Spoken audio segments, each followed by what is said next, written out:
cuando una persona puede ser llena del Espíritu Santo, lo que está siendo lleno es de luz. Y si está siendo lleno de luz, está siendo lleno de vida. Y está siendo lleno de bien. Todo lo positivo y todo lo bueno entra en mí. Cuando mis ojos son instrumentos de Dios y no instrumentos carnales o naturales por los cuales sale a la luz mi alma y mi yo, con envidias.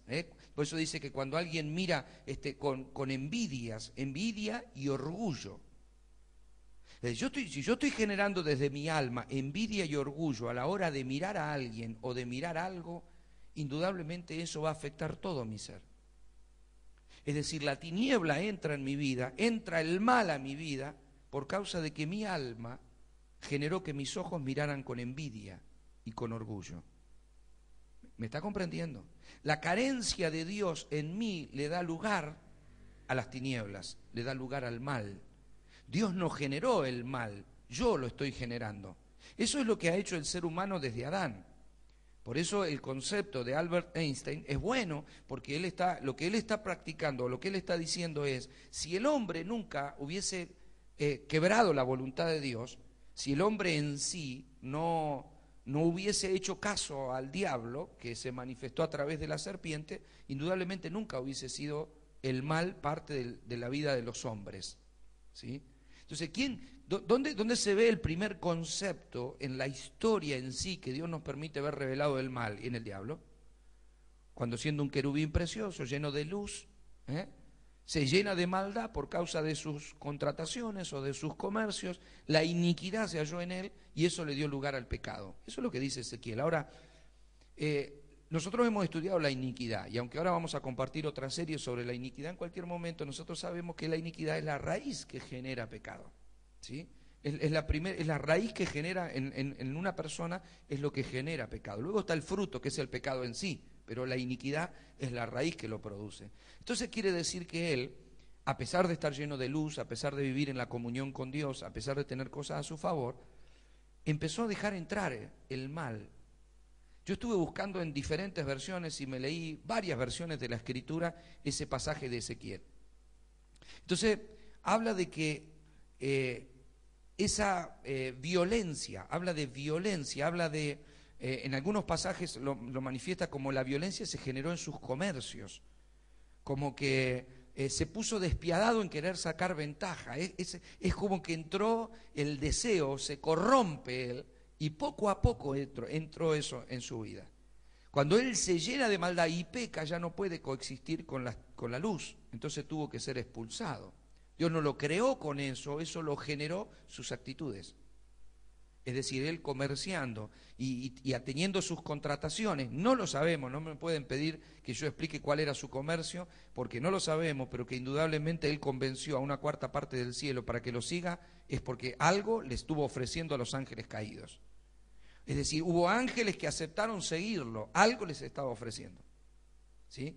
Entonces él se enalteció y él dejó entrar. Nosotros ahí vemos que ahí cae. Cuando él viene con esa iniquidad interna, lo que hace es utilizar el cuerpo de la serpiente, porque el diablo no es la serpiente en sí, sino que utiliza el cuerpo de la serpiente. Por eso dice que el Señor maldijo a la serpiente por haber hecho eso. O sea, por haber sido el canal por el cual el diablo le habló al hombre, ¿sí? Entonces dijo que a partir de ahí se iba a arrastrar y iba a comer el polvo de la tierra. Entonces, nosotros nos damos cuenta que la serpiente fue un instrumento para que el enemigo se manifieste. Por eso fue que el Señor la maldijo. Pero cuando le permitió que hablara, lo que hizo la serpiente, o lo que hizo el diablo, mejor dicho, fue soltar una semilla de iniquidad. Es decir, soltó una palabra. La palabra en sí, cuando vos la ves, no parece que tuviera algo de malo, en realidad es el desvirtuar simplemente una idea de Dios. Dios les dijo, de todos los árboles del huerto podrás comer, pero del árbol de la ciencia y del bien y del mal no comerás, porque el día que comas de ese árbol, ciertamente morirás. Ahí está la directiva de Dios y la voluntad de Dios. ¿Qué hace la serpiente? Le dice, así que te dijo Dios que ningún árbol del huerto podés comer. Es decir, lo que hace es extender un mandato de Dios. Dios no dijo de todo árbol del huerto, dijo del árbol de la ciencia del bien y del mal. Entonces le dice, no, podemos comer, pero del único que no podemos comer es de este. Entonces le dice, porque el día que coman de ese se abrirán sus ojos y serán como Dios. Ahí es donde viene la maldad y la mentira. Pero yo quiero que ustedes vean, era una verdad encubierta y disfrazada, no porque el hombre va a ser como Dios, sino porque eso iba a despertar un saber en el hombre.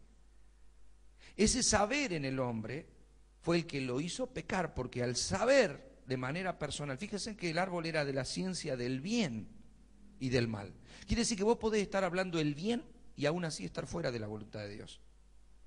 Porque no era el árbol del mal, no es que Dios les dijo, de este árbol del mal no comerán, porque el día que coman del árbol del mal, simplemente morirán. No dijo eso. Él dijo, el que coman del árbol de la ciencia, del bien y del mal, morirán. O sea que hay un fruto que aunque sea un fruto de bien, es pecado. Es decir, cuando vos encontrás un hombre que en esta tierra, sea un hombre o una mujer, con conceptos buenos, que hacen bien, no hacen daño, no son conceptos violentos, pero que terminan llevando a la gente fuera de la voluntad de Dios, esos conceptos para Dios son directamente malos. ¿Sí? Cuando yo les he dicho a algunas personas, han ido testigos de Jehová o han ido mormones a hablar a mi casa, y cuando me agarran con el día, o tengo ganas, pobrecitos de ellos, porque yo me pongo a discutirles un rato y los hago enojar. Pero si no, directamente ni los atiendo, ¿no? Pero cuando han hablado o he hablado con ellos en algún momento, yo lo que les planteo es, ustedes no están haciendo el bien. Para mí lo que están ustedes haciendo es peor que alguien que directamente no salga. Ustedes están haciendo el mal. Imagínate cómo se pone. ¿Cómo que estamos haciendo? Porque ustedes están casa por casa sembrando una mentira. Porque ustedes creen a lo que un hombre inventó. Entonces yo les saco de dónde salió su doctrina, ¿sí? Me voy a quiénes y en qué fecha salió su doctrina y por qué nace donde nace y por qué cambiaron la Biblia y ya no te saben contestar más nada, ¿sí? Entonces cuando yo les saco eso, les digo, ustedes hacen mal porque ustedes van a sembrar algo. Y parece inofensivo, porque no hacen nada de malo. Vos ves a un mormón, está con su camisita blanca, son buenos, son educados, te saludan bien, no tienen violencia, no hacen mal. O sea, cualquiera prefiere eso que un carterista. Sin embargo, lo que está haciendo él es sembrando una semilla que lleva a la gente lejos de la voluntad de Dios según la Biblia. ¿Sí?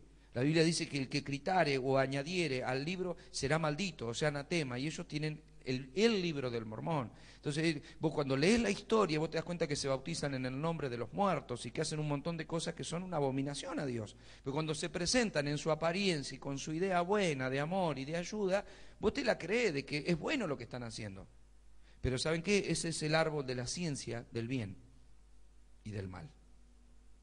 Es el que alguien dijo saber un nuevo pensamiento y lo escribió en un libro y ahí salió una nueva doctrina y ahí nació una secta. En realidad Dios dijo que todo el que agregare o quitare sea anatema. Ahí encontrás al hombre exponiendo sus ideas, que pueden no ser malas, pero no son de Dios. Toda idea que no sea de Dios, para Dios es mala. Eso te saca de la comunión con Dios. El vivir en algo que sea tu idea y no la idea de Dios es directamente no estar haciendo la voluntad de Dios, y eso es pecado. Ahí es donde entra el mal, ahí es donde se genera el mal, ¿sí? Así como pasó en el principio, así viene pasando hasta nuestros días. Toda idea que cabalgue nuestra cabeza y no venga de Dios es una entrada para el mal. Bueno, pastor, pero entonces no puedo pensar. Sí podemos pensar con libertad, filtrando todos nuestros pensamientos para llevarlos cautivos a la voluntad de Dios, renovando nuestro entendimiento para comprender cuál sea la voluntad de Dios, agradable y perfecta.